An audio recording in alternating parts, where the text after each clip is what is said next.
Hi friends, இன்றைக்கி நம்ம என்ன பார்க்க போகிறோன்னா ஹேர் ஃபால் ஆகாமல் ஹேர் நல்லா க்ரோத் ஆகிறதுக்காக நான் ஒரு ஹேர் ஆயில் வீட்டிலே ப்ரிப்பேர் பண்ணுறேன். அது எப்படி பண்ணலான்னு பார்க்கலாம் வாங்க. அதுக்கு ஃபஸ்ட்டு நான் 1/2 லிட்டர் தேங்காய் எண்ணெய் எடுத்துட்டேன். இதை ஹீட் பண்ணலாம். இந்த ஆயில் யூஸ் பண்ணிங்கன்னா ஹேர் ஃபால் ஆகாமல் ஹேர் நல்லாவே க்ரோத் ஆகும். எண்ணெய் லைட்டாக ஹீட் ஆனால் போதும். அதுக்குள்ளே தேவையான இன்க்ரீடியன்ஸ்லாம் எடுத்துக்கலாம் வாங்க. அதுக்கு ஃபஸ்ட்டு நான் வேம்பாலம் பட்டை எடுத்திருக்கேன், கருசீரகம் எடுத்திருக்கேன், வெந்தயம் எடுத்திருக்கேன். நீங்கள் கருசீரகம் ஆட் பண்ணும்போது வெந்தயமே ஆட் பண்ணிக்கங்க, ஏன்னா அது ஹீட்டு. இதை சேர்த்தும் போது கூலிங் எஃபெக்ட் தரும். ரோஸ்மெரி லீவ்ஸ் எடுத்துக்கிறேன். கூட கருவேப்பிலை இருந்தால் நீங்கள் ஆட் பண்ணிக்க, நல்லாதங்காட்டி ஆட் பண்ணல. இதை ஆயிலில் போட்டுடலாம். இப்போ இது நல்லா கொதித்து ஆயில் கலர் மாதிரி வரட்டும், அது வரைக்கும் வெயிட் பண்ணலாம். இப்போ அந்த ஆயிலை எந்த கேனில் நம்ம ஃபில்டர் பண்ண போகிறோமோ அந்த கேனில் இந்த வெட்டி வேரை உள்ளே போட்டுக்கலாம்.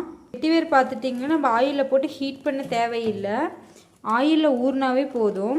இந்த பாட்டிலில் போட்டு எடுத்துக்கலாம். இப்போ தான் கொதிக்க ஆரம்பிச்சிருக்கு. நல்லா கலர் மாற வரைக்கும் கொதிக்க விடலாம்.